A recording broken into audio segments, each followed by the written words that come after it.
We took a sad window, some mirrors, and some lead tape, and we made a beautiful focal point that reflects light, displays pretty things, and doesn't look sad like this anymore. And here's how you can do this project too with love for a country house.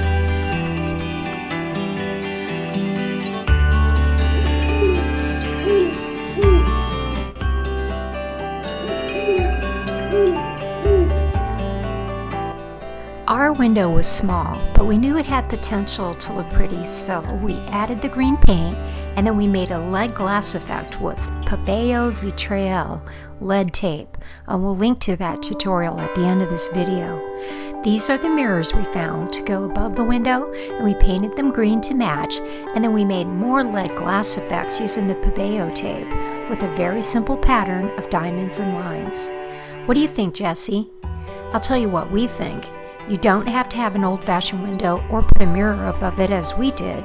You can put mirrors near a window, further away or close up. You can paint frames to match, and you can even add a mirror on a corner wall.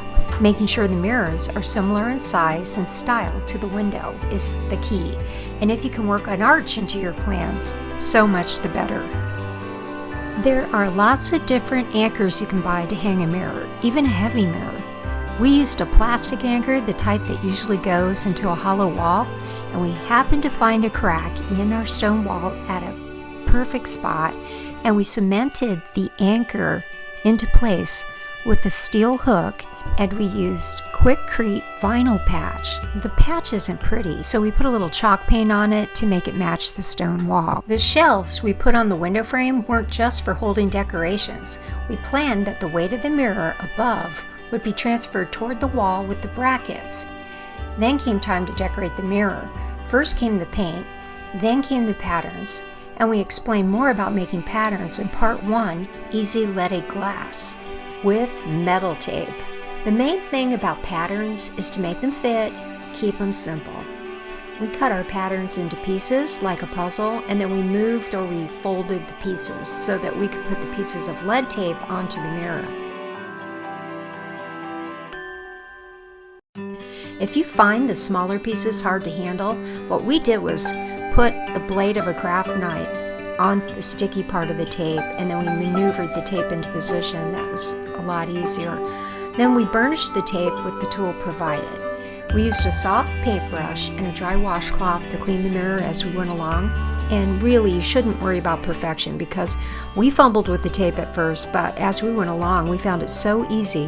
We could almost do this design without the pattern once we had the diamond in the correct position. You can also reposition this tape, or you can even remove it, and you'd probably need some elbow grease to get the adhesive off.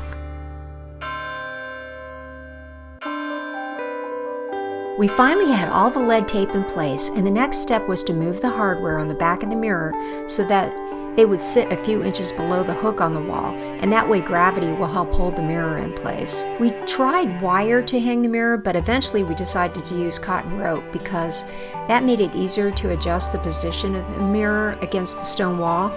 Wire will work fine on most walls. We sanded and painted some thin wood pieces to make a base to help hold the mirror on the shelf. And we also used the thin wood to hide space between the mirrors so that it looked like one big mirror. Now it's time to decorate. This is the fun part.